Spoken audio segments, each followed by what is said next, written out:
The Great Hall of the Galactic Council stretched for miles in every direction.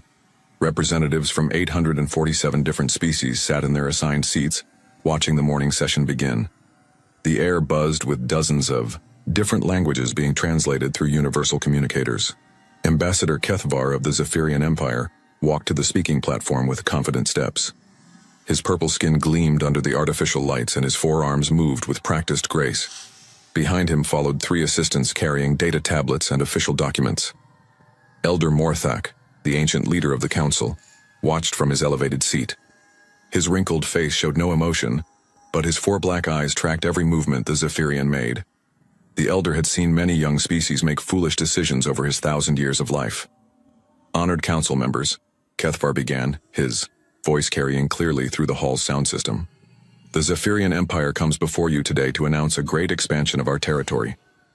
Several representatives shifted in their seats. Territorial announcements were common, but something about the ambassador's tone felt different, more dangerous. We claim the Sol system and all its planets for the glory of our empire, Kethvar declared. The primitive species living there will be relocated to suitable worlds where they can serve useful purposes. The hall fell completely silent. Dr. Yil Andra, the council's chief archivist, dropped her datapad. It clattered loudly on the floor, the sound echoing through the quiet chamber. Her tentacles began changing from their normal blue color to a pale white, a sign of extreme shock in her species. The representative from the Altarian Federation, a tall being with crystal-like skin, began typing rapidly on his console. Warning. Lights blinked as he accessed the restricted historical databases. His movements became more frantic with each piece of information he found. Ambassador Kethvar, Elder Morthak said slowly, his ancient voice careful and measured. Perhaps you could clarify which system you are referring to? There are many systems with that designation. Kethvar smiled, showing rows of sharp teeth. The system containing the planet called Earth, of course. The one inhabited by the creatures that call themselves humans. A sound like breaking glass came from the Vectari representative. The crystalline being's entire body shifted from its normal clear color to deep red. In Vectari culture, this color meant danger so extreme that death was certain. Are you insane? The words came from Ambassador Thekanol of the Hegemony Worlds. The large, bear-like creature stood up from his seat, his fur standing on end. Do you have any idea what you're suggesting? Kethvar's smile grew wider. I'm suggesting that we take what belongs to us by right of superior strength. The humans are barely beyond their planet's atmosphere. They have no real military force. They cannot possibly resist the might of our war fleets. Sit down, Thekanol, Elder Morthak said quietly. The bear-like ambassador reluctantly returned to his seat, but his claws remained extended. Dr. Yolandra raised one of her tentacles. Elder, permission to access historical files for the council's review? Denied, Morthak replied immediately. That information is classified for good reason. The Quintar representative, a floating jellyfish-like being, pulsed with orange light. Ambassador Kethvar, has your government researched this decision thoroughly? Have you consulted the available records? We have reviewed all necessary military intelligence, Kethvar replied dismissively. The humans possess no technology that threatens our forces. Their largest ships are barely capable of reaching their own system's edge. They are insects compared to the power of the Zephyrian Empire. Military intelligence, whispered the representative from the Sage Collective. He speaks only of military intelligence. Elder Morthak stood up slowly, his old joints creaking. The hall fell silent again as all eyes turned to him. Ambassador Kethvar, I will ask you one final time. Are you absolutely certain your empire wishes to proceed with this action? Absolutely certain, Kethvar replied without hesitation. The Zephyrian Empire has conquered 43 species in the last century. We have war fleets that have never known defeat. One primitive world will not change that record. The elder's expression remained neutral, but those who knew him well could see sadness in his ancient eyes. Very well. The council acknowledges your empire's declaration. We will not interfere in this matter. Will you not support our righteous expansion? Kethvar asked, surprised by the neutral response. The Galactic Council will not support this action, Morthak replied firmly. Nor will we oppose it. This matter is now between your empire and the inhabitants of the Sol system. Murmurs began spreading through the hall. Representatives started whispering to each other in dozens of different languages. The universal translators struggled to keep up with the flood of conversations. Furthermore, the elder continued, any species that wishes to evacuate personnel from Zephyrian space may do so immediately. The Council will provide emergency transportation. Kethvar's confidence wavered slightly. Elder, surely that's an extreme reaction to a simple territorial expansion? The session is adjourned, Morthak announced, ignoring the question. He struck his ceremonial gong 3 times, the sound reverberating through the massive hall, as representatives began filing out. Conversations grew louder and more urgent. Many were already contacting their home governments, warning them to prepare for what was coming. Dr. Yalandra approached Elder Morthak's platform. Elder, should I prepare the memorial archives? The old being looked at her with tired eyes. Yes. Begin with the standard template for extinct civilizations. I fear the Zephyrian Empire will need them soon. How long do you think they have? She asked quietly. Their fleet is already assembling, Morthak replied. Based on their usual mobilization patterns, they'll reach Earth's system within 2 standard months. After that, he paused, his expression growing darker. I estimate the Zephyrian Empire has perhaps 6 months of existence remaining. Should we warn them? They've been warned. The historical files exist for a reason. Every species in this council knows why certain worlds are left alone. Morthak began walking toward his private chambers. The Zephyrians chose to ignore thousands of years of wisdom. Now they'll learn why that wisdom exists. Meanwhile, Kethvar stood alone on the speaking platform, confusion replacing his earlier confidence. The reaction from the council made no sense. He had expected either support or opposition, not this strange neutral withdrawal. His communication device chimed. A message from his emperor appeared on the screen. Excellent work, Ambassador. Our war fleets are mobilizing as planned. Soon, the Zephyrian Empire will control the Sol system and demonstrate our power to the galaxy. Kethvar smiled again, his confidence returning. The Council's strange behavior didn't matter. The Zephyrian military had never failed before. One primitive world would not break their perfect record. As he left the hall, he didn't notice Dr. Yalandra making copies of certain restricted files. Nor did he see the Altarian representative sending urgent warnings to governments across the galaxy. He missed the emergency sessions being called by dozens of species, all discussing the same topic: evacuation procedures and humanitarian aid for Zephyrian civilians. The galaxy was preparing for what would come next. But Kethvar walked away, still believing his empire had chosen an easy victory. He would learn the truth soon enough. Dr. Yalandra's tentacles moved quickly across the archive console. Her species didn't need sleep, which made her perfect for the job of council archivist. Tonight she worked alone in the vast underground storage facility beneath the council chambers. The restricted files floated in the air before her, holographic displays showing events from 200 years ago. These records were sealed for good reason. Most council members had never seen them. Some didn't even know they existed. Computer, begin playback of file classification Ultra 7. Earth integration period, year 1, she commanded.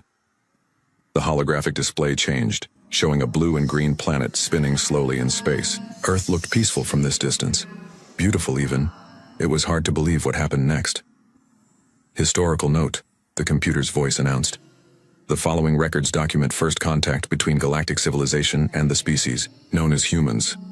Warning. Content contains graphic military footage. Yalandra had seen these files before, but they still made her change color with worry. She watched as the first alien ship approached Earth's solar system 2 centuries ago. The hegemony of Kraltos had been powerful then.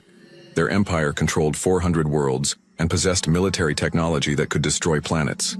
They viewed humans as primitive creatures barely capable of spaceflight. Display the hegemony's initial assessment report, Yalandra requested. Words appeared in the air, translated from the ancient Kraltos language. Species designation human shows.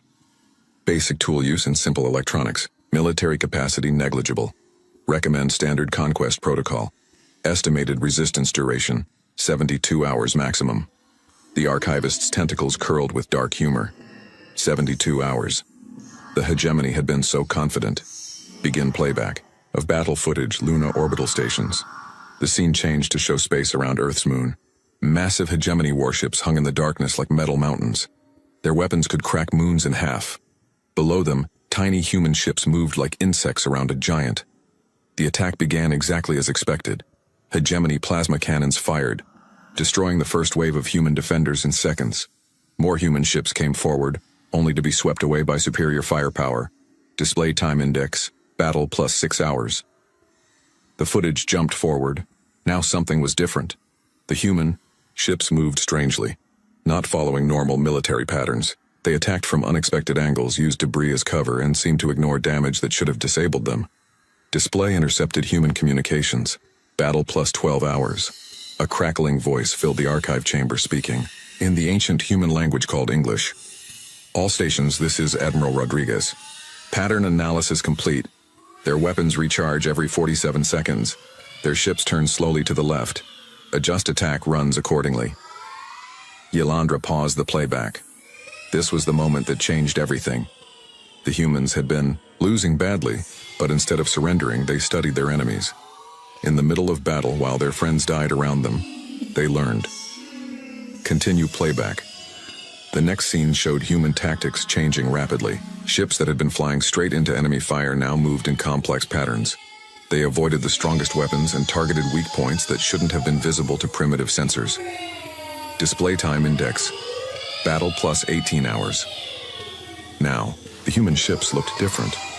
They carried strange weapons that weren't there before.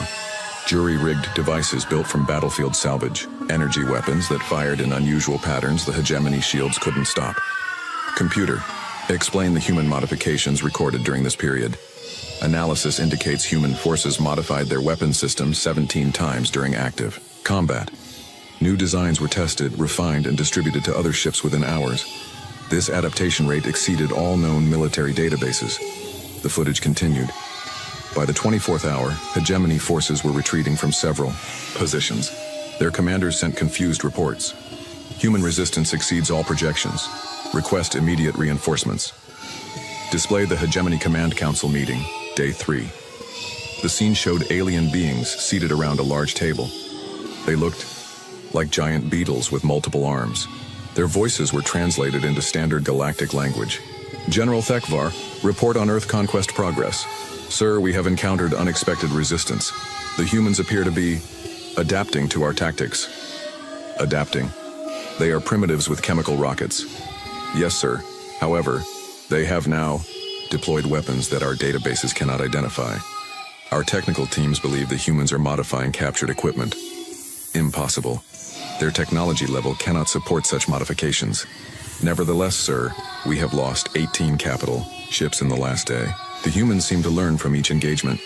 Yolandra fast-forwarded through the next several weeks. The pattern was clear. Every day, human resistance grew stronger.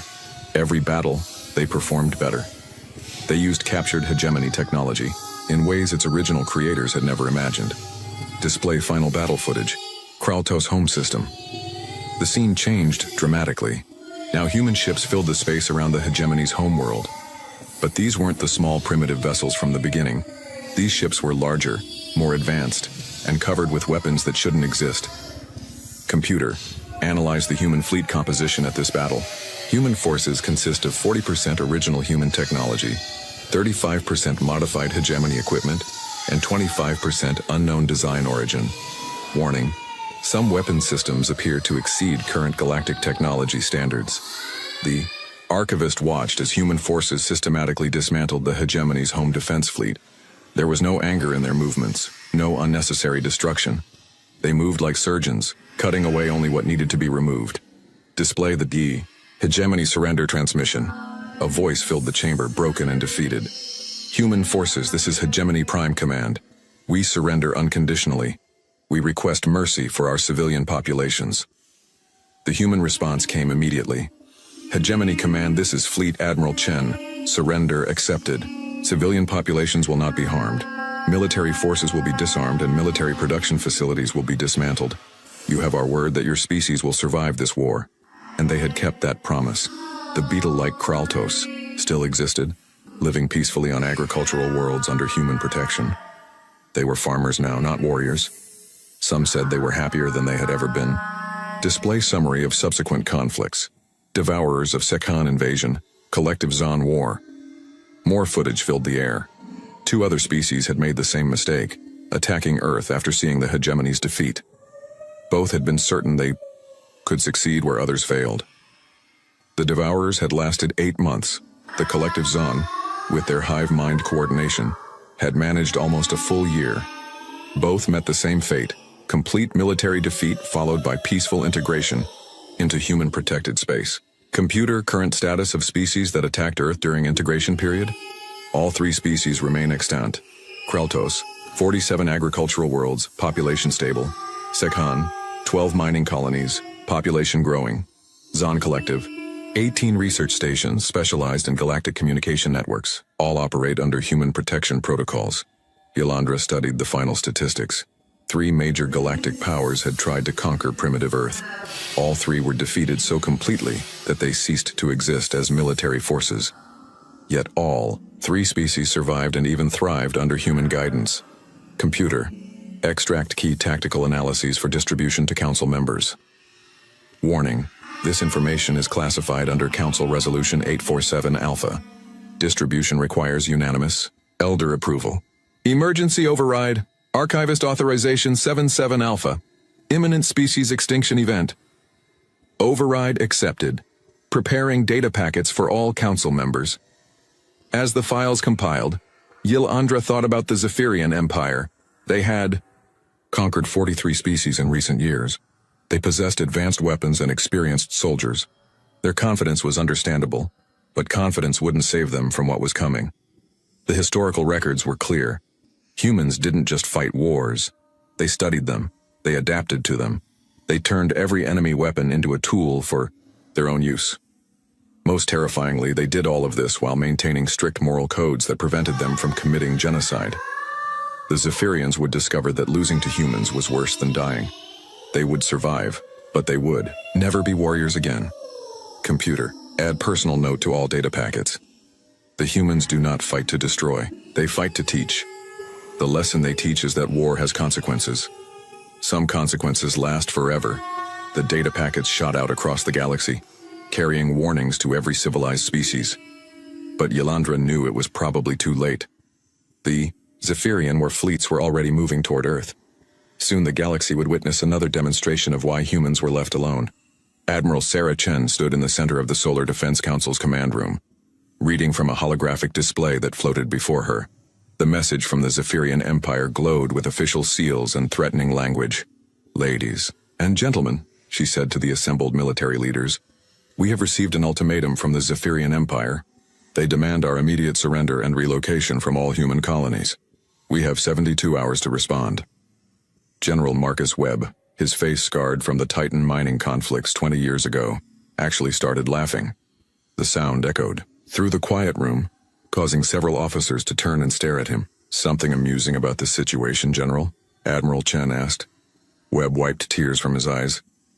"Sorry, Admiral, it's just another species that doesn't know their history." "Ma'am, permission to respond to this threat?" Chen nodded slowly. "Granted, keep it simple." Webb activated the communication system. "This is General Marcus Webb of the Solar Defense Force responding to Zephyrian Empire ultimatum received today. Message received. Response is no. Earth Defense Force is mobilizing. Any Zephyrian vessel entering Sol system will be treated as hostile. We strongly recommend you reconsider. End transmission." The message shot out across space towards Zephyrian territory. Admiral Chen turned to her staff. "Gentlemen, ladies, you know what comes next. Activate Protocol 7. Captain Rodriguez raised her hand. "Admiral, are we sure we want to go straight to 7? That's usually reserved for extinction-level threats." "Captain, they threatened to relocate our entire species. In my book, that qualifies." Chen walked to the main display showing the solar system. "Besides, we've been peaceful for 200 years. Clearly, someone needs a reminder of why that was a choice, not a necessity." Across human space, ancient systems began to wake up. On Luna Base, massive railguns that had been silent for decades started their power-up sequences. The lunar surface shook as targeting computers calculated firing solutions for objects moving at significant fractions of light speed.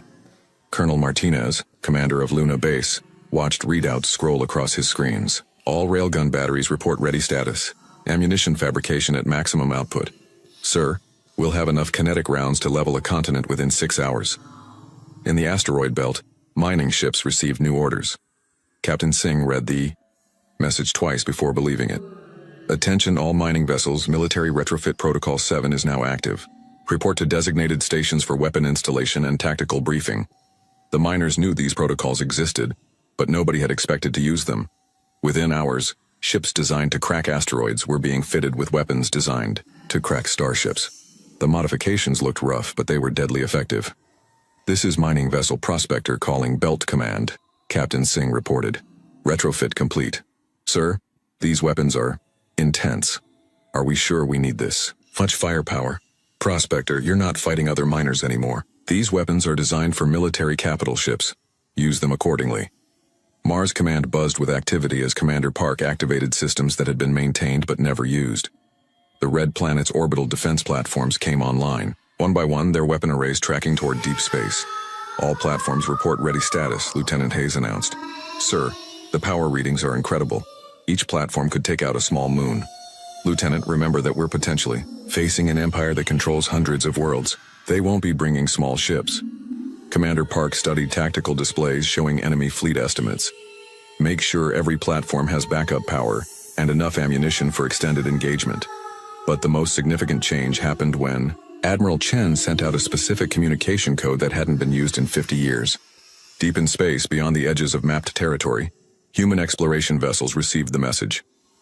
Captain Thompson of the exploration ship Wanderer read the code 3 times before understanding what it meant. "All hands, this is the captain. We've received a Code 7 military recall. We're going home, and we're going home ready for war." The exploration fleets had been gone for years, pushing the boundaries of known space, making contact with new species, and studying phenomena that defied explanation. They had learned much during their travels. "Captain," Chief Engineer Patel reported, "the modifications we made after the Sigma Draconis incident are still in place. Our weapon systems are, well, let's just say they're not standard human technology anymore." "Good. Send word to the other ships. We're not just going home, we're bringing friends." Those friends were the technological innovations discovered during humanity's expansion into unknown space. Weapon systems based on principles learned from long-dead civilizations. Defensive technologies that bent the laws of physics. Engines that could make ships appear anywhere in the galaxy within hours. Earth's orbital defense grid activated next. Satellites that looked like simple communication relays revealed their true purpose. Weapon platforms that had been disguised as asteroid mining stations powered up. The planet was surrounded by enough firepower to destroy an entire battle fleet. "Admiral," reported Colonel Kim from Earth Defense Station Alpha, "all orbital platforms are active. We have complete coverage of every approach vector to Earth.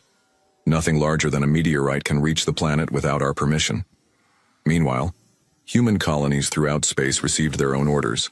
Every settlement, every mining operation, every research station activated their local defense systems. What looked like peaceful civilian infrastructure revealed hidden military capabilities. On New California, the largest human colony world, Governor Harrison addressed his Security Council. "People, we've maintained peace for 2 centuries through strength. Now we demonstrate what that strength looks like." The colony's civilian factories began producing military equipment with frightening efficiency. Automated systems that usually built farming equipment switched to manufacturing weapons. Transport ships became troop carriers. Even the smallest settlements prepared for war. "Governor," reported Security Chief Adams, "we have enough local production capacity to outfit a small army within a week. Our civilian pilots are training on military flight patterns. Sir, our farmers are requesting heavy weapons training. Grant all requests. If the Zephyrians want to relocate us, they'll discover that every human civilian is a potential soldier." Back on Earth, Admiral Chen watched reports flow in from across human space. The numbers were staggering.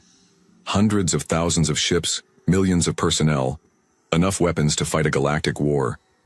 "Admiral," General Webb reported, "mobilization is ahead of schedule. We'll be at full military readiness in 48 hours. Our deep space fleets are already heading home. Estimated arrival time, 6 weeks." Chen nodded, then activated her personal communicator. "Get me a channel to Galactic Council headquarters." Minutes later, Elder Morthak appeared on the communication screen. His ancient face showed no surprise at the contact. "Admiral Chen," he said calmly, "I trust you received the Zephyrian ultimatum." "We did, Elder. I wanted to inform the Council that humanity will be defending itself. We have no quarrel with other galactic species, but we will not relocate." I expected nothing else. Admiral, the Council will not interfere in this conflict. However, I feel obligated to mention that the Zephyrian Empire controls significant territory. Chen's expression hardened.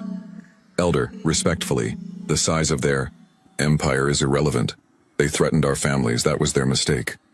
Indeed. Admiral, I must ask, will you be conducting this war according to established protocols? We will not target civilian populations. We will not destroy inhabited worlds. We will not commit genocide. But Elder... Chen paused, choosing her words carefully. The Zephyrian Empire's military capacity will cease to exist. Permanently. Morthak nodded slowly. As expected, the Council has already begun preparing humanitarian aid for Zephyrian civilians. We remember how these conflicts end. After the communication ended, Chen stood alone in the command center looking out at the stars. Somewhere out there, an empire was mobilizing to attack her people. They expected to find primitive humans with limited technology and no military experience. They would find something very different. Computer, she said quietly, begin tactical analysis of Zephyrian military doctrine. I want to know everything about their weapons, their tactics, and their weaknesses. We have 6 weeks to prepare. Analysis beginning, Admiral. Estimated completion. Time, 12 hours. Chen smiled grimly. 12 hours to understand an enemy that had been fighting wars for centuries. Most species would consider that impossible. But most species weren't human. Emperor Zekthar stood on the bridge of his flagship, the Infinite Glory, watching the Sol system grow larger on the main display. Behind him stretched the largest war fleet in Zephyrian history. 500 capital ships, 2,000 escort, vessels and carrier ships filled with enough ground troops to conquer a dozen worlds. Magnificent, he said, his forearms spread wide in satisfaction. The primitive humans will witness the true power of the Zephyrian Empire today. Fleet Admiral Vorkesh approached the Emperor's throne, his expression showing concern. My lord, our forward scouts report unusual activity in the system. The human defense grid appears more extensive than our intelligence suggested. The Emperor waved dismissively. Admiral, we have destroyed fleets 10 times larger than anything these primitives could assemble. Their entire species barely occupies one star system. What possible threat could they pose? Yes, my lord. However, I recommend caution. Our databases contain very little information about human military capabilities. Because they have no military capabilities worth recording, Zekthar activated the communication system. This is Emperor Zekthar of the Zephyrian Empire to Human Military Command. You have one final opportunity to surrender peacefully.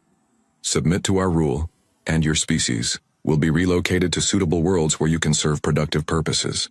The response came from Earth Defense Station Alpha, spoken by a calm female voice. This is Admiral Sarah Chen, Solar Defense Force. Emperor Zekthar, you have entered Sol system with hostile intent. You have one opportunity to withdraw your forces. This is your only warning. Zekthar's laughter echoed across the bridge. Admiral Chen, you face the might of 1,000 worlds. Your tiny ships cannot possibly. The transmission cut off as warning alarms began blaring throughout the flagship. Tactical displays showed new contacts appearing throughout the system. Hundreds of them. Thousands of them. Admiral Vorkesh, the Emperor snapped. What is happening? Sir? The Admiral replied, studying his instruments with growing alarm. Human reinforcements are arriving. Multiple fleets dropping out of hyperspace in coordinated formation around our position. Reinforcements? From where? The tactical officer's voice carried a note of panic. Sir, these aren't reinforcements from other colonies. These are ships we've never seen before. They're not in our databases. And sir, they're not using standard human technology. On the main display, the arriving human fleet took formation with precision that impressed even Zephyrian military observers. But these vessels looked wrong somehow. They were larger than the exploration ships that had left Earth years ago, and they carried weapons that didn't match any known human designs. Analysis report, Vorkesh demanded. Sir, preliminary. Scans show human vessels carrying weapon systems of unknown origin. Energy signatures don't match our database of galactic technology. Some of these ships appear to be using technology that exceeds current theoretical limits. Emperor Zekthar stared at the display, his confidence beginning to waver. That's impossible. Humans are barely past chemical rocket stage. They cannot possess advanced technology. The answer came from Captain Thompson aboard the human vessel Wanderer. Zephyrian flagship. This is Captain Thompson, Deep Space Exploration Fleet. You're partially correct. We didn't develop this technology ourselves. We found it. Some we traded for. Some we took from species that made the mistake of attacking. Our exploration vessels. Some we learned from civilizations that died out millions of years ago. Another human captain's voice joined the communication. This is Captain Patel, Sigma Squadron. We've been exploring the galaxy for the past 8 years. We've seen things you wouldn't believe. Learned things your empire never imagined existed. Made friends with species that your databases have never heard of. And made enemies, added a third voice from the human fleet, of species that thought they could prey on lone human ships. We brought back their technology too, on the Infinite. Glory's Bridge, the tactical analysis continued to deliver impossible news. Weapons that fired faster than light. Defensive shields that seemed to ignore the laws of physics. Engine systems that allowed instant travel across galactic distances. Sir, the tactical officer reported, his voice shaking. We're not just outnumbered. Their ships are using weapons we don't recognize. Our databases have no countermeasures for 60% of what they're carrying. Emperor Zekthar activated his personal communicator, calling the other ships in his fleet. All commanders report. Current tactical assessment. The responses came quickly, and none brought good news. Imperial Command, this is Battleship Dominator. We count at least 3,000 human vessels. Many appear to be armed with exotic weapon systems. Command, this is Carrier Group 7. The humans have established a defensive perimeter around their entire system. Every approach vector is covered by overlapping fields of fire. Imperial Command, this is Admiral Kresh aboard the destroyer. My lord, we're detecting massive energy buildups throughout the system. The humans appear to have weaponized their entire solar system. The most disturbing report came from the fleet's intelligence ship. My lord, we're detecting what appears to be artificially modified asteroids throughout the system. They're not natural formations. The humans have turned space debris into weapons platforms. Admiral Vorkesh studied the tactical display with professional interest, despite the terrifying implications. Sir, the human formation is remarkable. They've achieved perfect coordination across thousands of vessels. This level of tactical precision usually requires decades of training. How is that possible? The Emperor demanded. The answer came from Admiral Chen's voice over the communication channel. Emperor Zekthar, every human vessel in this system is crewed by explorers, researchers, miners, and traders. But every human civilian receives basic military training. We've been preparing for this conversation for 200 years. Impossible, Zekthar replied. Civilian populations cannot possess military effectiveness. You're thinking like someone who separates civilians from military, Captain Thompson replied. We don't make that distinction. Every human is a potential soldier. Every human ship can become a weapon. Every human settlement is a fortress. The tactical officer provided updated analysis. Sir, energy readings from the human fleet exceed our theoretical maximums. Some of these vessels appear capable of destroying capital ships with single shots. All ships, Emperor Zekthar commanded. Prepare for battle. Deploy all fighters. Charge main weapons. We will show these primitives the power of true military force. Admiral Chen's voice cut through the fleet communications. Emperor Zekthar, you have 30 seconds to begin withdrawal. After that, we will consider your fleet hostile and respond accordingly. We do not retreat from primitives, the Emperor snarled. 20 seconds. Admiral Vorkesh grabbed the Emperor's arm. My lord, perhaps we should consider 15 seconds.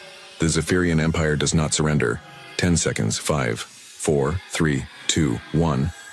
The human fleet opened fire. What happened next would be studied in military academies across the galaxy. For centuries, the human attack was not the desperate charge of a primitive species. It was surgical, coordinated, and absolutely devastating. Exotic weapons that seemed to ignore shields. Kinetic projectiles that appeared from impossible angles. Energy beams that struck with the force of stellar explosions. The Zephyrian formation, perfected over centuries of conquest, dissolved within minutes. All ships, Emperor Zekthar screamed. Into his communicator. Focus fire on their command vessel. Destroy their leadership. The response came from dozens of his captains simultaneously.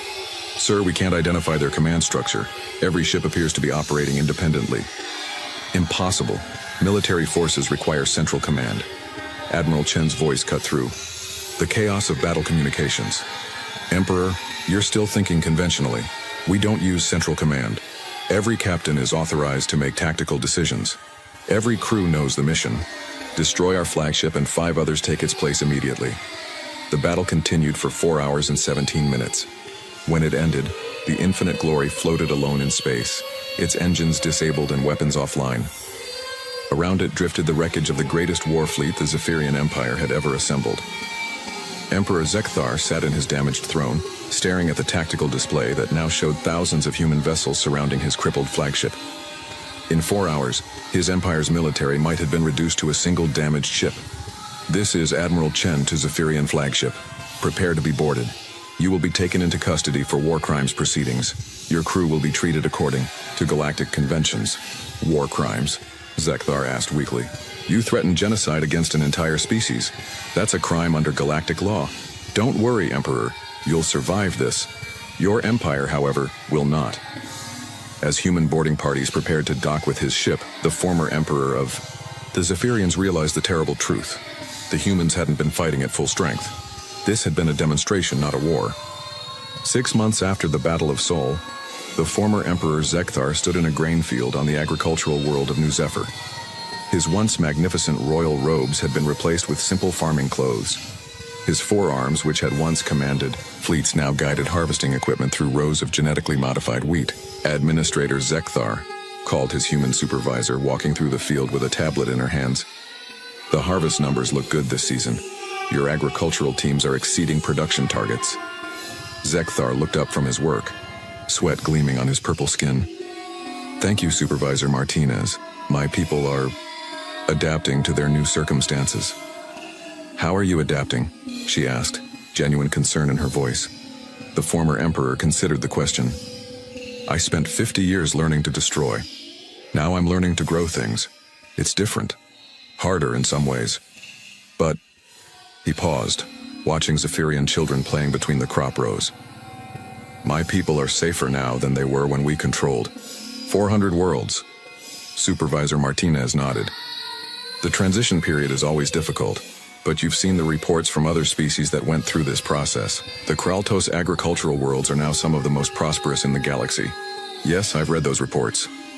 Zekthar resumed his harvesting work. Tell me, Supervisor, was this always the plan, even before we attacked Earth? Administrator, I'm not qualified to discuss military strategy, but I can tell you that humanity has been preparing for species like yours for 2 centuries. We learned early that some civilizations only understand strength. Meanwhile, in the Galactic Council chambers on Nexus Prime, Elder Morthak addressed a special session. The hall was packed with representatives from hundreds of species, all wanting to understand what had happened to the Zephyrian Empire. Council members, Morthak began. Today we discuss the aftermath of the Sol conflict and its implications for galactic peace. The Altarian delegate raised his crystalline hand. Elder, our analysis of the battle data is troubling. The human fleet demonstrated technology that exceeds known galactic standards. How did a single-system species develop such capabilities? Dr. Yilandra, now promoted to Chief Council Advisor, activated her presentation display. Honored delegates, the answer is both simple and complex. Humans didn't develop this technology, they acquired it. Holographic displays showed star maps with human exploration routes marked in blue. For the past 50 years, human deep space vessels have been exploring regions of the galaxy that we considered too dangerous or remote to investigate. They made contact with species we've never heard of. They discovered the ruins of civilizations that died out before our current galactic order existed. The representative from the Sage Collective pulsed with orange light. Are you saying humans have been scavenging ancient technology? Not scavenging, Yilandra corrected. Trading, learning, in some cases defending themselves against hostile species that attacked their exploration vessels. The humans who returned to defend Earth brought back 200 years of accumulated knowledge from across the galaxy.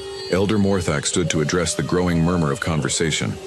Council members, this is why the historical files exist. Every few generations, a species emerges that believes military conquest is the path to greatness. They see humans as an easy target because they appear peaceful and occupy only one system. But humans are not peaceful because they're weak, the elder continued. They're peaceful because they choose to be. When that choice is challenged, they demonstrate why it was wise to make it. The ambassador from the hegemony worlds, a descendant of the first species to attack Earth, requested permission to speak. Elder, my people have lived under human protection for 2 centuries. We've never been happier or more prosperous, but I must ask, why do humans allow species like ours to survive? Why not simply eliminate threats permanently? Ambassador Theknol, perhaps you should ask them directly. Morthak replied. I believe Admiral Chen is joining us today. The main display activated, showing Admiral Sarah Chen aboard her flagship in Earth orbit. Her uniform showed the wear of recent combat, but her expression was calm and professional. Council members, she said without preamble, humanity received many questions about our response to the Zephyrian invasion. I'm here to provide answers. The Quintar representative floated forward. Admiral Chen, your forces demonstrated capability far exceeding known human technology. Many species are concerned about the implications. Concerned? Chen replied. Good, you should be concerned. For 200 years we've maintained peaceful relations with all galactic species. We've traded fairly, shared medical technology, and contributed to galactic culture. In return, we asked only to be left alone. The Zephyrian Empire chose to ignore that arrangement. They threatened to relocate our entire species. That was unacceptable. The Vectari representative shifted to deep blue, their color of curiosity. Admiral, your exploration fleets possess technology that our best scientists cannot explain. How did you acquire such capabilities? Chen's expression hardened slightly. Representative, for 50 years our people have been exploring the dark spaces between stars. We've found the ruins of civilizations that died out millions of years ago. We've made contact with species so advanced that your databases don't contain their names. We've defended ourselves against hostile entities that exist in regions you consider uninhabitable. Every piece of technology we used was earned. Every weapon system was tested against enemies you've never heard of. Every defensive capability was developed fighting battles in places you've never been. The Corvexi delegate, representing a young and aggressive species, stood up aggressively. Admiral Chen, your demonstration against the Zephyrians has created a power imbalance in the galaxy. Some species might consider this a threat to galactic stability. The chamber fell silent. Admiral Chen's expression didn't change, but somehow, the temperature seemed to drop. Delegate Morvek, she said quietly, are you suggesting that my species represents a threat to galactic peace? I'm suggesting that such overwhelming military capability concentrated in one species could be problematic. Admiral Chen was quiet for several long seconds. When she spoke, her voice was calm but carried an undertone that made several representatives change color with fear. Delegate, let me be very clear. Humanity has no interest in conquering other species. We have no desire to rule the galaxy. We want to be left alone to pursue our explorations and research in peace. However, she continued, any species that threatens human civilians will discover what the Zephyrians learned. We don't conquer. We don't occupy. We don't commit genocide. But we will defend ourselves, and that defense will be absolute. Elder Morthak stepped forward. Admiral Chen, the Council appreciates your clarification. However, Delegate Morvek raises a valid concern about the balance of power in the galaxy. Elder, respectfully, there is no balance of power. There are species that leave humanity alone, and there are species that no longer exist as military threats. The choice of which category to belong to rests entirely with each individual species. The Corvexi delegate's skin flushed with anger. That sounds remarkably like a threat, Admiral. Delegate Morvech, it's not a threat, it's a statement of historical fact. Ask the Kraltos, ask the Sekhan, ask the Zon Collective, ask the Zephyrians. All of them learned the same lesson, which is... Admiral Chen's expression remained calm, but her words carried the weight of absolute certainty. There are old species and there are aggressive species, but there are no old aggressive species that chose to fight humanity. The communication ended, leaving the chamber in absolute silence. Finally, Elder Morthak spoke. Council members, humanity has once again demonstrated why they are left alone.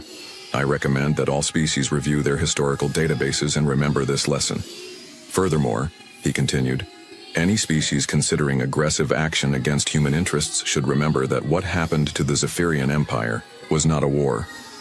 It was a demonstration. The humans were not fighting at full capacity. The Altarian delegate's crystalline form dimmed with fear. Elder, if that wasn't full capacity, then what would be? Representative, I pray we never find out. 6 months later, the Corvexi Dominion announced their intention to test humanity's resolve by attacking a human research station near their territory.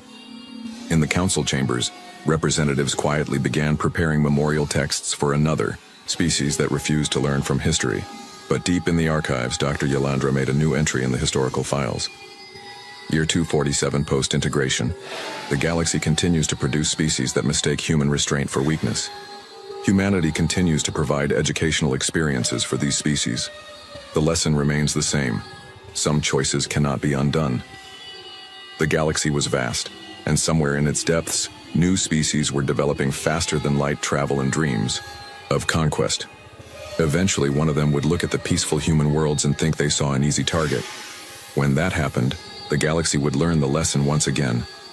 Some lessons, it seemed, had to be taught repeatedly. But humanity was patient, and they were very good teachers. The silent planet.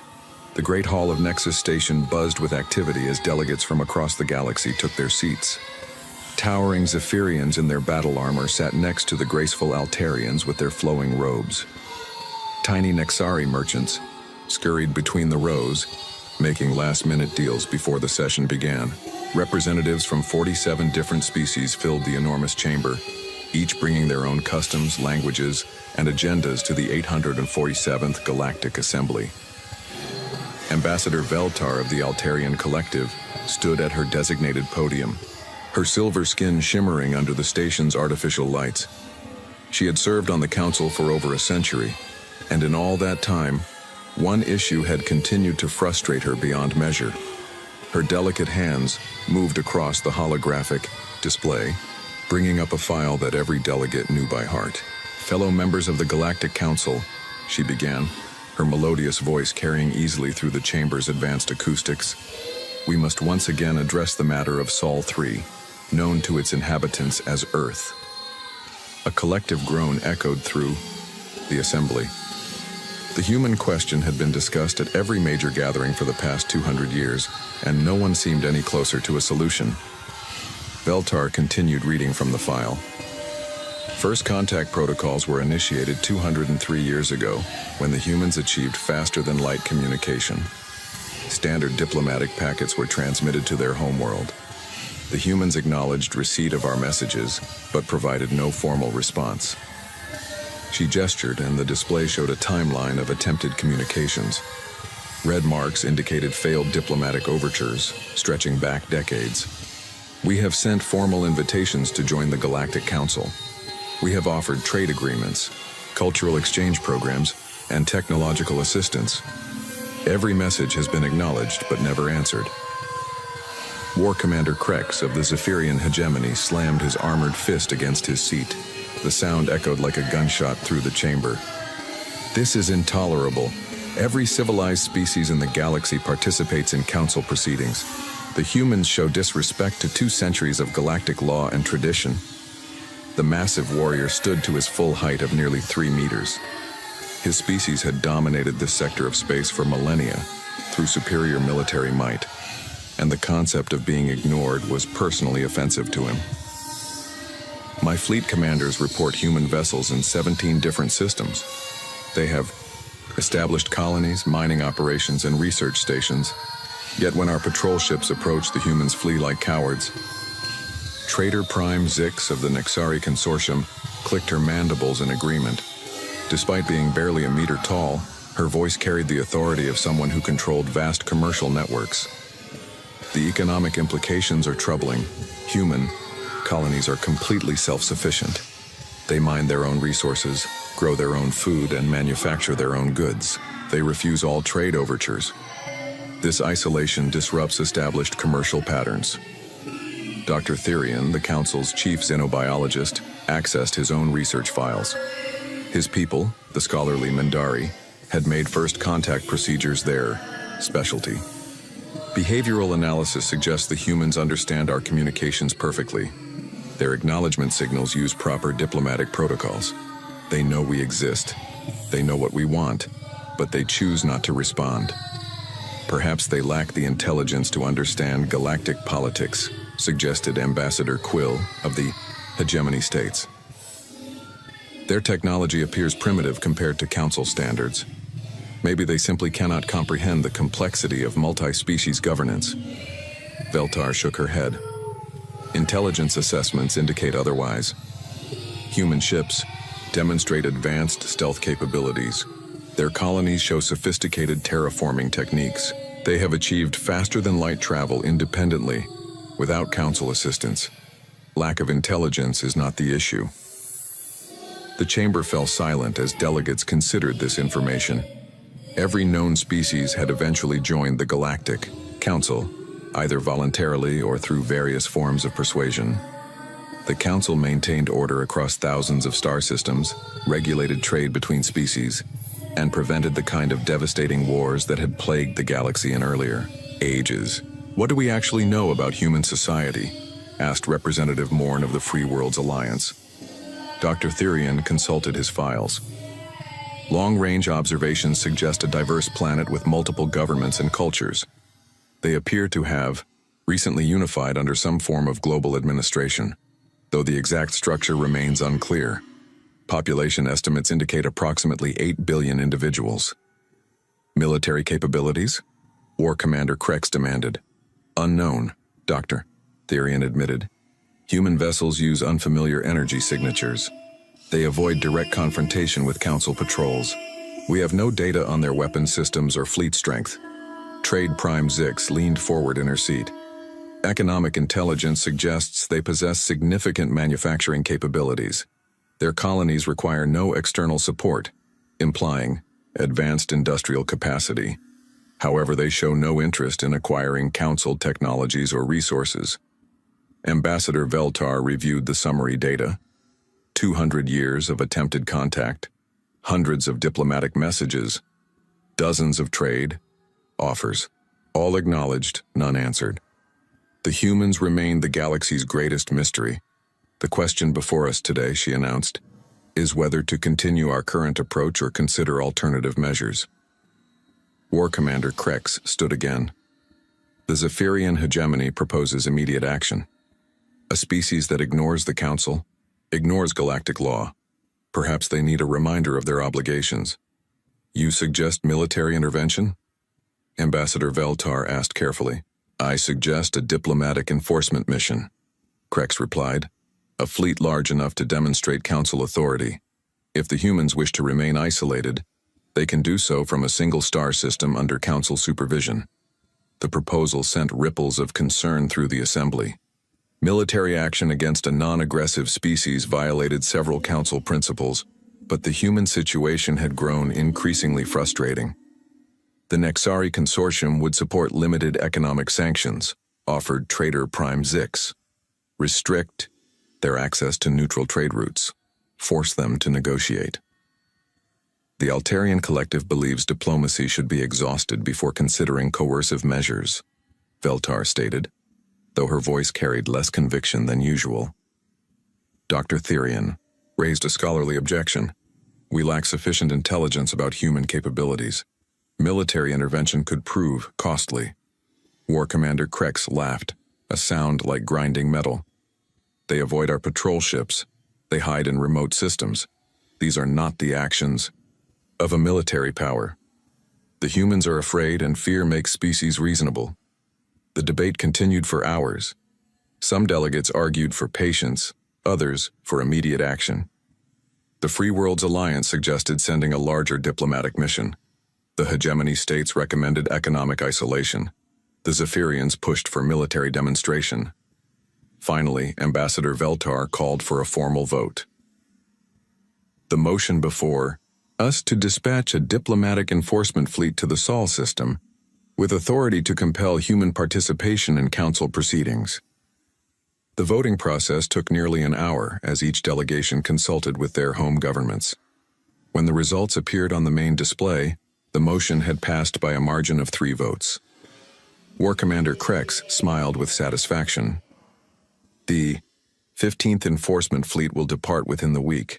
24 heavy cruisers and supporting vessels should be sufficient to encourage human cooperation." As the Assembly adjourned, delegates filed out discussing the historic decision.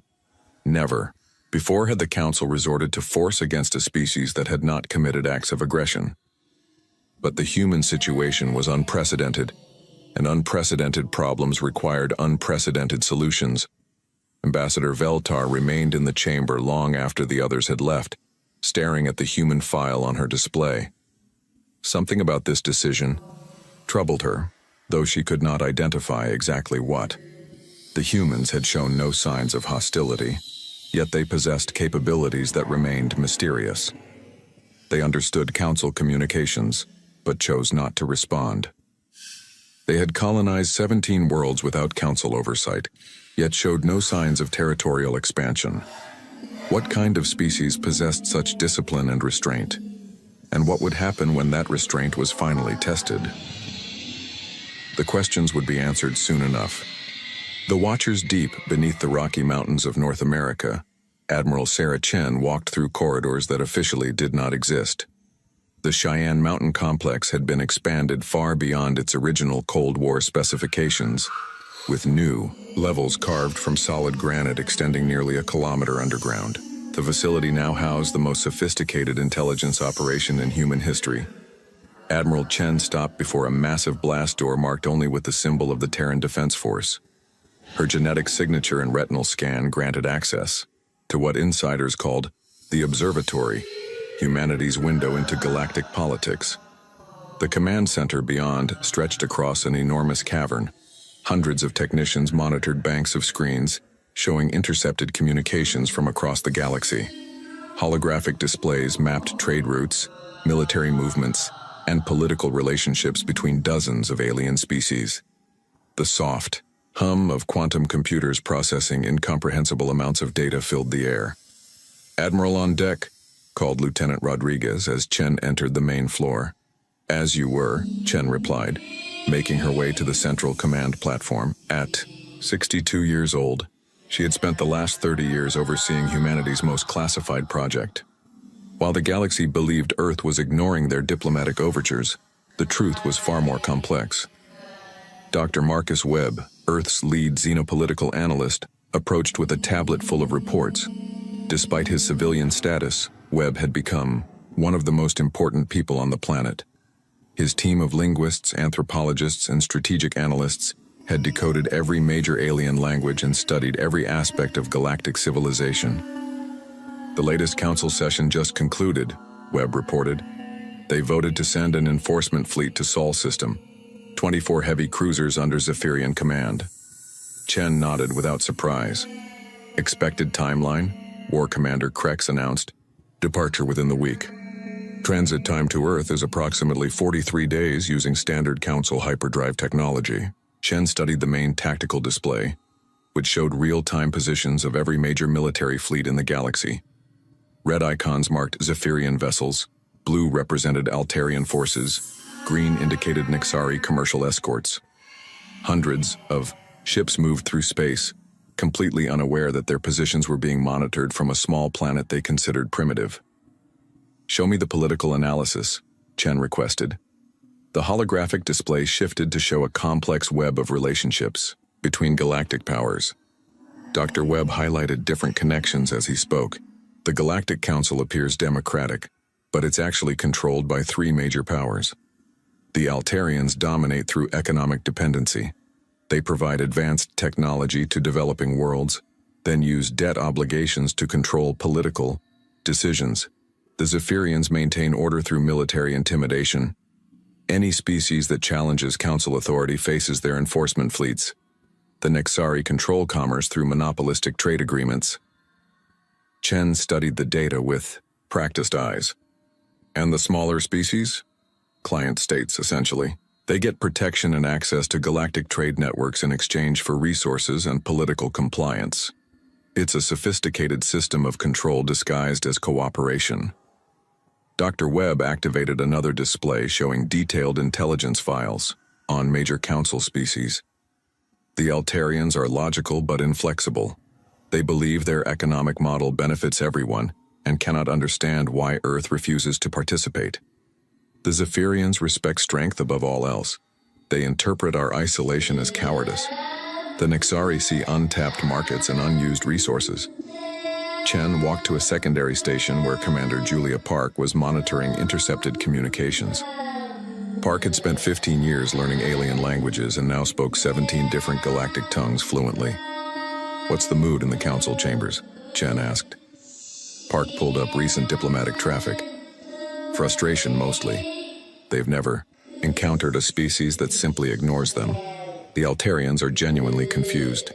They keep sending increasingly detailed explanations of council benefits, as if we just don't understand what they're offering. And the Zephyrians? Growing impatient. War Commander Krex has been pushing for military action for decades. This enforcement fleet represents a compromise position. They wanted to send 3 times as many ships. Chen reviewed the intelligence summaries with satisfaction. Every alien species had been cataloged and studied. Their languages had been decoded, their military capabilities assessed, their political structures analyzed. Humanity knew more about galactic civilization than most galactic citizens. The irony was not lost on her. While the Council believed Earth was too primitive or too afraid to respond to their overtures, human intelligence networks had penetrated every major government in the galaxy. Stealth satellites monitored military exercises.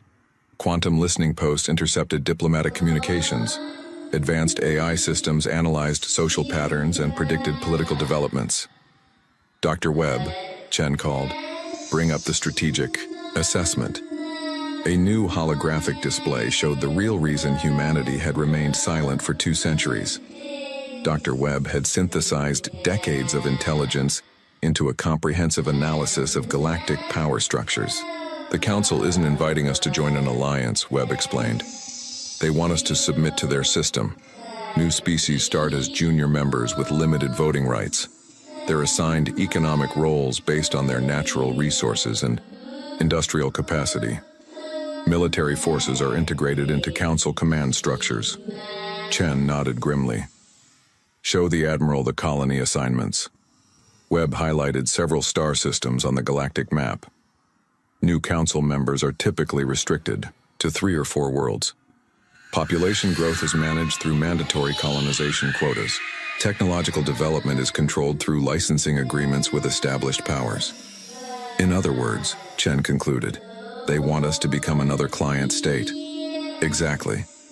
Earth would be assigned the role of agricultural supplier and light manufacturing center. Our population would be distributed across assigned worlds under Council supervision. Our military would serve as auxiliaries in Zephyrian fleets. Chen studied the data with growing resolve. Humanity had spent 2 centuries developing independently, while the galaxy remained unaware of their true capabilities. Earth's 17 colonies were strategically positioned to control key hyperspace routes. Human manufacturing had achieved full automation and resource independence. The Terran Defense Force had developed weapons and propulsion systems that exceeded Council specifications. "They think we're afraid," Chen said quietly. "They have no idea we've been preparing." Dr. Webb activated one final display showing humanity's actual military capabilities. The numbers would have shocked any Council analyst. Earth's shipyards had been producing vessels in secret for 50 years. Advanced manufacturing techniques allowed rapid construction using asteroid-based resources. Automated mining operations extracted rare materials from hundreds of uninhabited worlds. "Operation Prometheus is ready for implementation," Webb reported. "All fleet elements are in position. Personnel are at full readiness." Chen walked to the central command platform and activated her personal communicator. The device connected her to every major Terran Defense Force installation across 17 star systems. "All fleet commanders, this is Admiral Chen.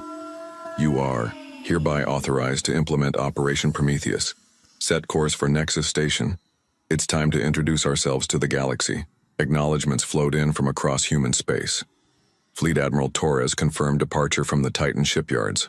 Admiral Kumar reported ready status from the asteroid belt installations. Admiral Nakamura signaled all clear from the outer system defensive platforms. Chen turned to Dr. Webb with a slight smile. "How long since the Council sent their first diplomatic message?" 203 years, 4 months, 17 days. "Well then," Chen said, "I suppose we've kept them waiting long enough." The massive screens around the command center showed human fleets beginning to move. Ships that had waited in hidden bases throughout Sol system emerged from behind moons and asteroids. Vessels disguised as mining platforms revealed their true nature as military escorts. Cargo haulers released clouds of smaller craft that assembled into attack formations. For 2 centuries, humanity had listened to galactic civilization. They had learned its languages, studied its politics, and analyzed its weaknesses. Now it was time to speak. The unexpected guests. The 848th Galactic Assembly was proceeding according to standard protocols when every sensor array on Nexus Station simultaneously triggered alert conditions. Technical Officer Yilan of the Mendari Science Corps was monitoring routine traffic when her displays erupted in cascading warnings. "Supervisor," she called across the sensor control room. "I'm detecting massive hyperspace disturbances in sectors 7 through 12. Chief Supervisor Dorthan hurried to her station, his multiple arms moving quickly across the control interfaces. The Mendari had designed most of the station's sensor systems, and he had never seen readings like these. "Scale and nature of disturbances?" he demanded. "Unknown, sir. The energy signatures don't match any known drive systems, and the quantity..." Ilan's voice trailed off as new contacts appeared on her screen. "Sir, I'm counting hundreds of vessels." In the council chambers, Ambassador Veltar was presenting routine trade reports when her personal communicator buzzed with an emergency signal. She glanced at the message and felt her blood chill. Around the vast amphitheater, other delegates were receiving similar alerts. War Commander Krex stood abruptly, his armor's communication systems feeding him real-time tactical data. "Unknown fleet approaching Nexus Station. Vessel count exceeding initial estimates." The chamber's main displays activated, showing external sensor feeds. Against the star field surrounding the station, shapes were materializing from hyperspace. Not the dozen ships typically seen in enforcement fleets, but hundreds upon hundreds of vessels. Trader Prime Zix's mandibles clicked in distress as her commercial scanners attempted to identify the approaching ships. "These are not registered vessel types. Hull configurations unknown. Energy signatures beyond current classification systems. The station's artificial intelligence, a sophisticated Altarian system called the Nexus Mind, announced in its calm, synthetic voice. Alert condition read. Unknown fleet composition. 1,047 vessels. Repeat. 1,047 vessels of unidentified origin approaching station perimeter." Stunned silence filled the council chambers. 1,000 ships represented more military power than most species possessed in their entire fleets. The largest council enforcement action in history had involved fewer than 200 vessels.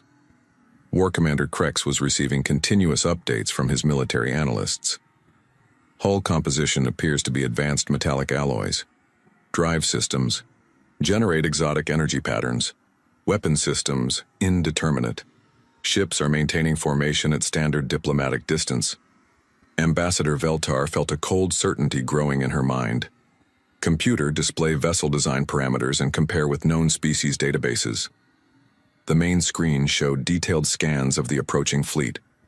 The ships were sleek and angular, with flowing lines that suggested both aesthetic consideration and functional efficiency.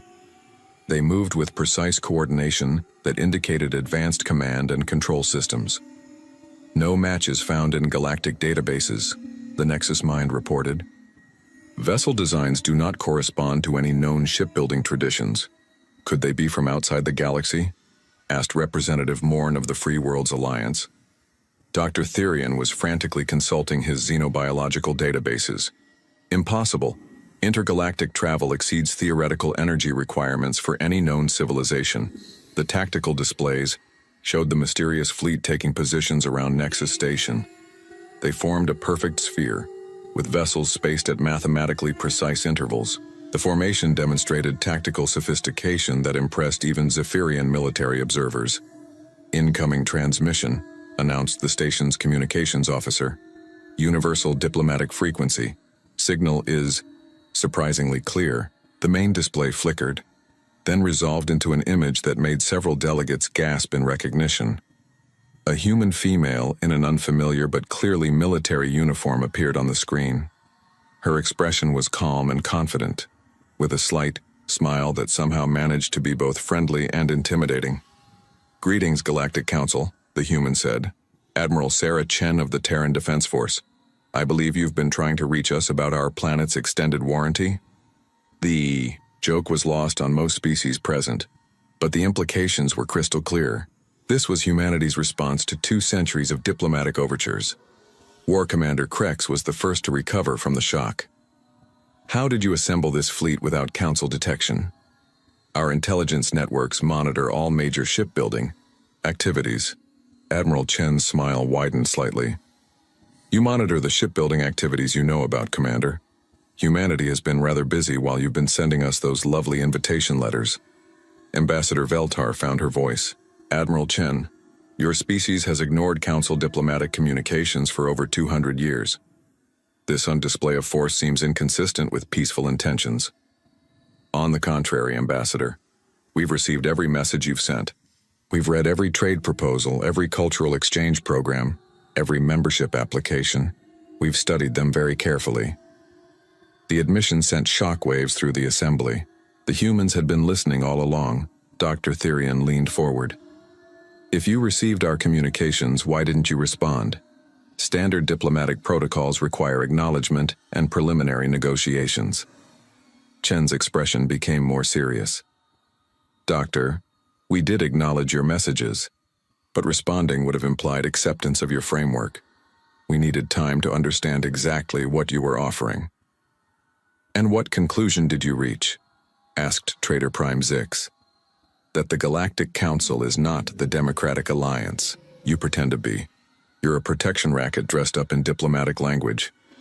The accusation caused an uproar in the chamber. Delegates shouted denials and demands for clarification. War Commander Krex slammed his fist against his podium hard enough to crack the reinforced material. Chen waited for the noise to subside before continuing. "For 2 centuries, we've monitored your communications, studied your political structures, and analyzed your military capabilities. We know about the economic dependency systems. We know about the tributary relationships disguised as trade agreements. We know about the client-state arrangements that strip developing worlds of their independence." Ambassador Veltar felt a growing sense of dread. "You've been conducting intelligence operations against Council members?" "We've been learning about our neighbors," Chen replied diplomatically. "When someone sends you invitation letters for 200 years, it's prudent to research their organization before deciding whether to attend their meetings." The tactical displays showed human ships maintaining their positions with mechanical precision.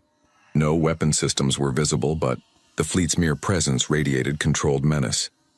War Commander Krex activated his own communication channel.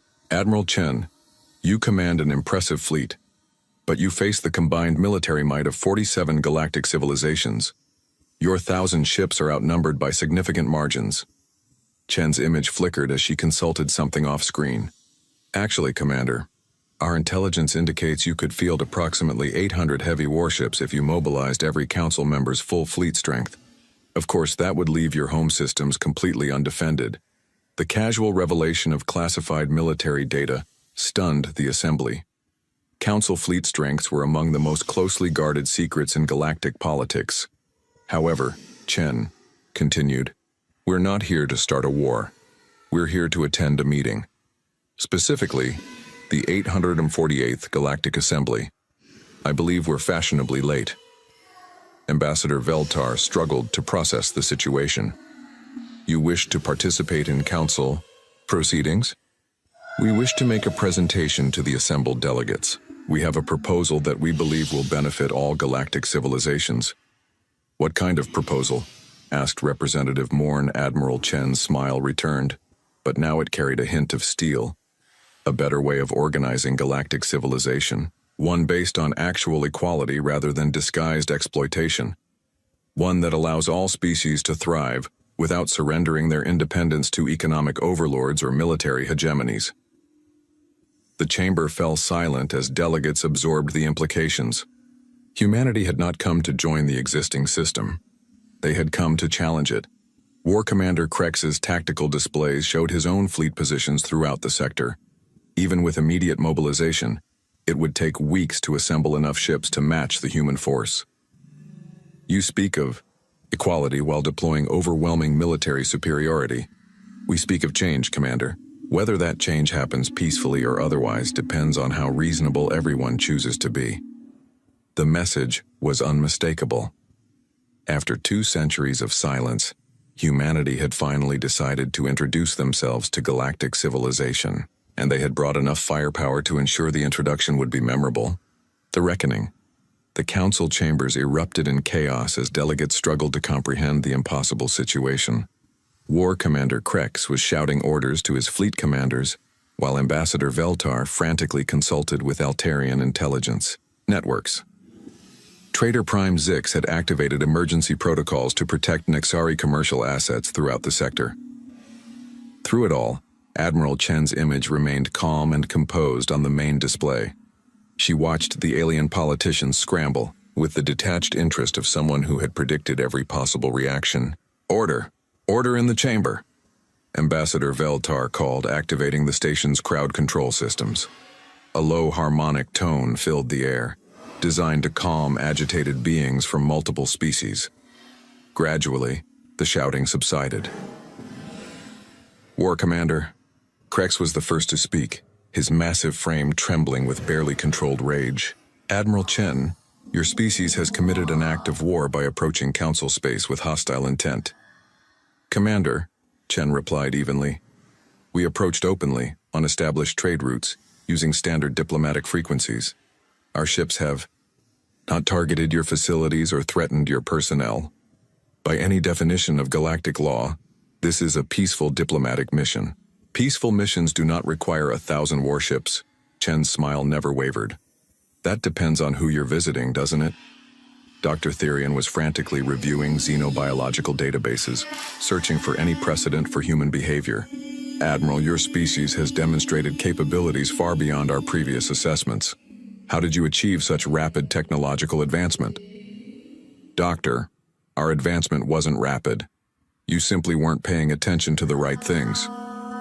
A new holographic figure materialized beside Admiral Chen. Dr. Marcus Webb appeared as a civilian consultant, his academic credentials displayed for the Council's benefit. Unlike Chen's military bearing, Webb projected the calm authority of a scholar presenting research findings. Distinguished delegates, Webb began. Humanity has spent 2 centuries studying galactic civilization. We've learned your languages, analyzed your political structures, and assessed your technological capabilities. The results of our research are illuminating. The main display shifted to show detailed intelligence files on every major council species. Webb gestured and specific data sets appeared. Altarian economic models rely on creating dependency relationships with developing worlds. You provide advanced technology in exchange for exclusive resource extraction rights and political compliance. Client species become economically dependent on Altarian systems, making independence effectively impossible. Ambassador Veltar felt a chill of recognition. The human analysis was disturbingly accurate. Webb continued without pause. Zephyrian military doctrine emphasizes overwhelming force projection to maintain order. Your fleet deployments are designed to discourage resistance rather than provide actual security. Client species provide auxiliary forces and strategic resources while surrendering military autonomy. War Commander Krex's tactical displays confirmed the accuracy of human intelligence. Every major Zephyrian base location, fleet strength, and deployment pattern was correctly identified. Nexari commercial networks create artificial scarcity through monopolistic trade agreements. You control distribution channels for essential technologies and resources, forcing client species to accept unfavorable terms. Economic prosperity becomes contingent on Nexari approval. Trader Prime Zix's mandibles clicked in distress as Webb displayed classified commercial data that should have been impossible for outsiders to access. The Galactic Council presents itself as a democratic alliance, Webb concluded, but it functions as a sophisticated control mechanism. New species are inducted as junior partners with limited rights, assigned economic roles based on galactic needs rather than their own interests, and gradually integrated into dependency relationships with established powers. The chamber fell silent as delegates absorbed the comprehensive indictment of their political system. For many smaller species, hearing their situation described so clearly was a revelation. Representative Morn of the Free Worlds Alliance found the courage to speak. Dr. Webb, your analysis suggests our entire governmental structure is fundamentally flawed. What alternative do you propose? Chen reappeared on the display, her expression becoming more serious. We propose the Terran Accords, a truly democratic galactic government based on genuine equality, rather than disguised exploitation. A new holographic document appeared, showing the proposed constitutional framework. The language was carefully crafted to address the specific failures Webb had identified in the current system.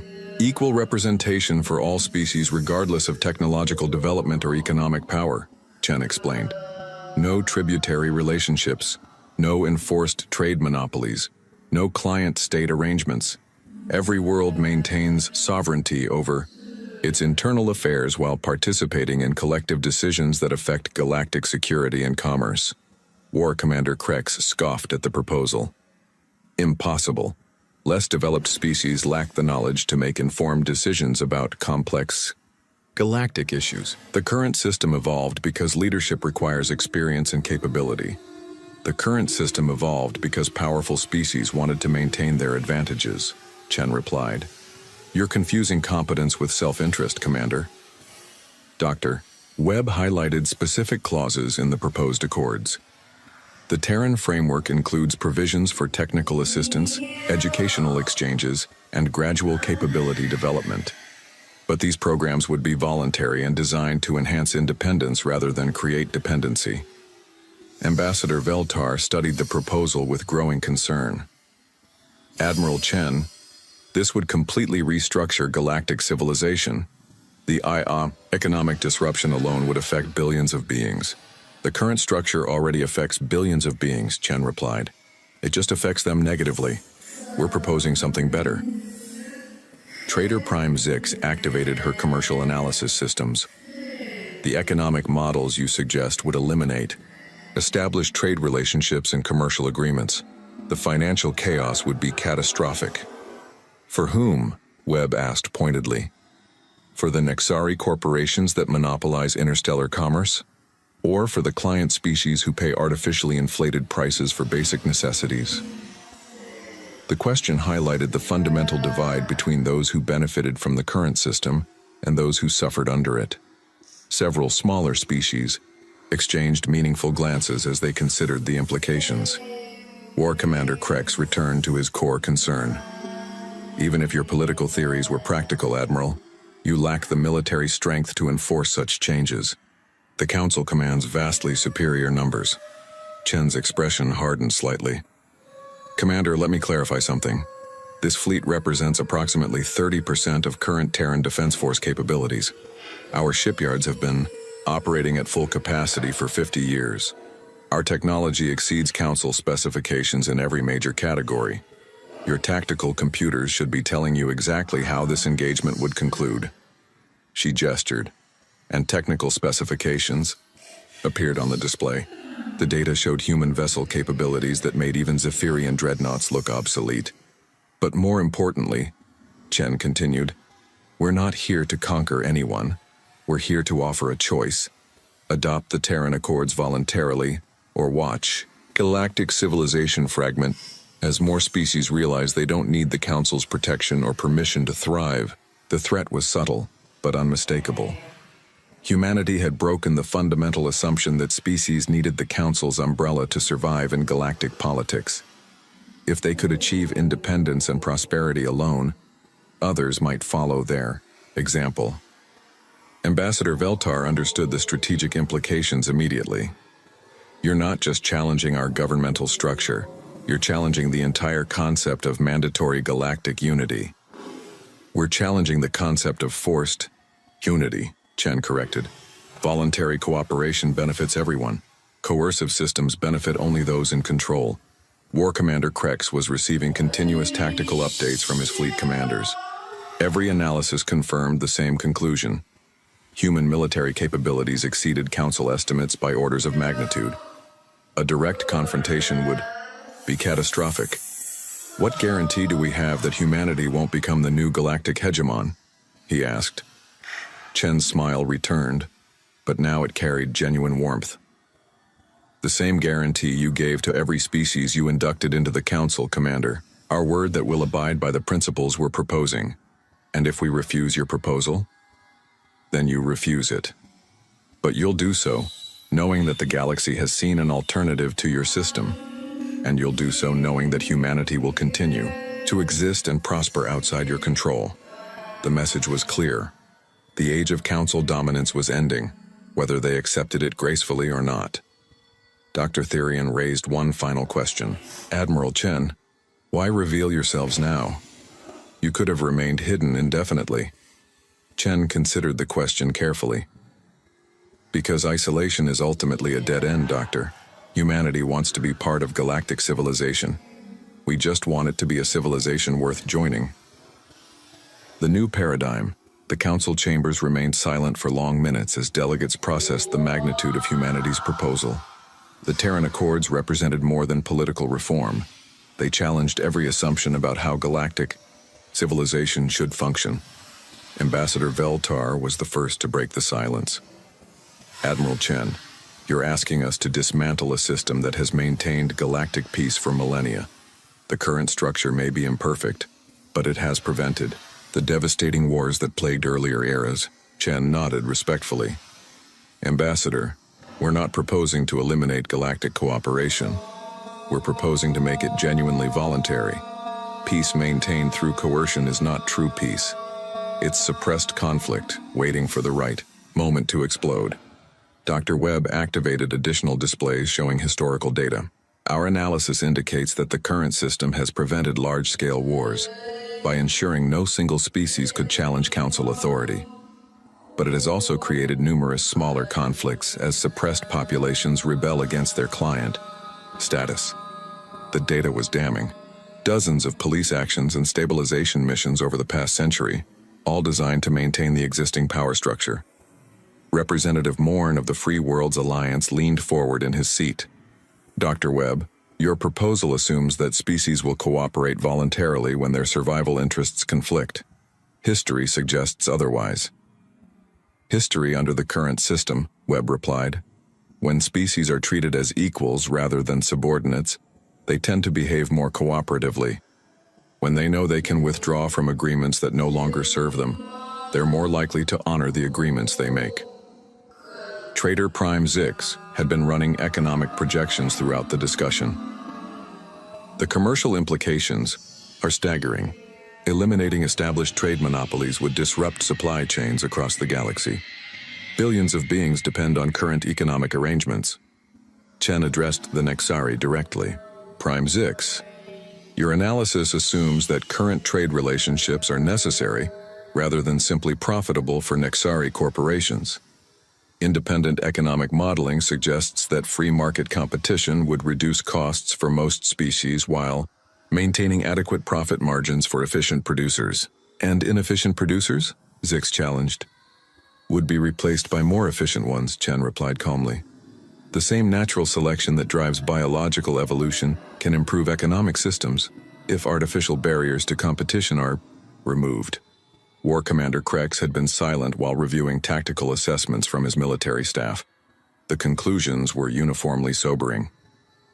Admiral Chen, your fleet positions suggest you've studied our defensive capabilities extensively. This level of intelligence penetration represents a significant security breach. Commander, we've studied publicly available information and drawn logical conclusions. Council military doctrine is based on principles of overwhelming force projection. Your base locations and fleet deployments follow predictable patterns designed to maximize psychological impact on potential opponents. Krex's tactical displays confirmed the accuracy of human assessments. Every major strategic position had been correctly identified through what appeared to be pure analytical deduction. You've turned our own doctrine against us, he admitted, grudgingly. We've learned from your successes and failures, Chen corrected. The Zephyrian military model works well for maintaining order among compliant populations. It's less effective against opponents who understand your methods and refuse to be intimidated. Dr. Therian had been consulting with xenobiological colleagues throughout the galaxy. Admiral, we're receiving reports of human activities in sectors previously thought uninhabited. How extensive is your actual territorial presence? Webb brought up a galactic map showing human colony locations. The distribution was far more extensive than Council intelligence had indicated. Humanity currently maintains active settlements in 43 star systems with resource extraction operations in an additional 78 systems. The revelation stunned the Assembly. Human expansion had proceeded completely under Council radar, establishing a significant territorial presence without triggering diplomatic protocols. These colonies operate under unified Earth government? Asked Ambassador Veltar. Under the Terran Colonial Charter, Chen confirmed. Each world maintains local autonomy while participating in collective decisions through democratic representation. It's essentially a smaller-scale version of what we're proposing for galactic governance. Representative Vask of the Outer Rim. Territories found the courage to speak. His species had been a Council client for over 2 centuries. Admiral Chen. What guarantees would independent species have under your proposed system? How do we know humanity won't simply replace the current powers as the new dominant force?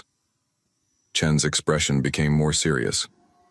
Representative Vask, we can't provide absolute guarantees any more than the Council could when they promised to protect client species. What we can offer is a system designed to prevent any single power from dominating others.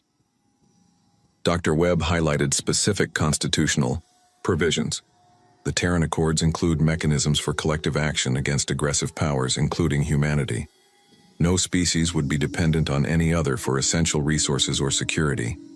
Independent capability development is encouraged rather than restricted. War Commander Krex reviewed the military implications carefully. You're proposing to arm every species in the galaxy with advanced military capabilities. That seems likely to increase conflict rather than reduce it. Weapons in the hands of equals tend to preserve peace, Chen replied. Weapons in the hands of overlords tend to preserve dominance. The current system concentrates military power among a few species while keeping others defenseless. Our proposal distributes defensive capabilities more evenly. The debate continued for hours as delegates grappled with concepts that challenged their fundamental assumptions about galactic governance. Smaller species began to see opportunities for genuine independence. Larger powers worried about losing their privileged positions. Ambassador Veltar called for a brief recess to allow delegations to consult with their home governments. As alien politicians filed out in confused clusters, she remained in the chamber with her senior advisors. Analysis? She asked her intelligence chief. The humans are not bluffing about their capabilities, came the immediate response. Their fleet positions demonstrate tactical sophistication that exceeds our current models. Their intelligence penetration is comprehensive and sophisticated. Most critically, their economic independence appears genuine. They don't need anything we currently provide. Veltar considered the implications. Political assessment? If they wanted to conquer the galaxy, they probably could. The fact that they're proposing voluntary cooperation suggests they're sincere about their stated goals. In another section of the station, War Commander Krex was receiving similar briefings from his military staff. Can we defeat them? He asked, bluntly. Unknown, sir. Their technology appears superior to our current systems. More importantly, their strategic positioning suggests they've been preparing for this confrontation for decades. Even if we could win a direct engagement, the cost would be catastrophic. And if we accept their proposal, the Zephyrian hegemony would lose its position as the dominant military power. However, under their proposed system, we would retain significant influence based on our actual capabilities rather than our historical position. When the session resumed, the mood in the chamber had shifted noticeably. Delegates who had initially reacted with outrage were now asking practical questions about implementation timelines and transition procedures.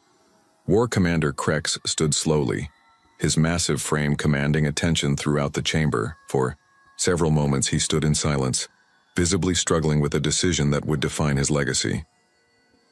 Admiral Chen, he said finally. The Zephyrian hegemony has maintained galactic order for 800 years. We have fought countless battles to preserve peace among the stars.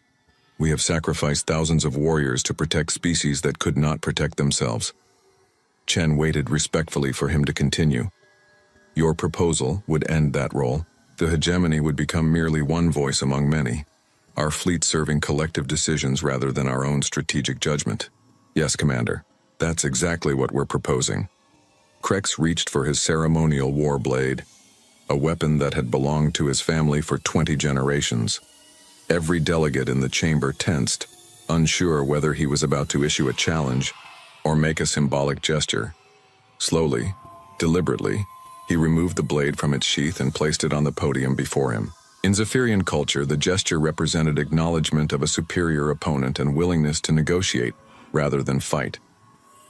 The humans have proven themselves worthy of respect, he announced. They studied us for 2 centuries while we dismissed them as primitives. They achieved military superiority while we remained ignorant of their capabilities. They offer cooperation while demonstrating the power to impose their will. He straightened to his full height. The Zephyrian hegemony will consider the Terran Accords. Thank you for watching and comment for next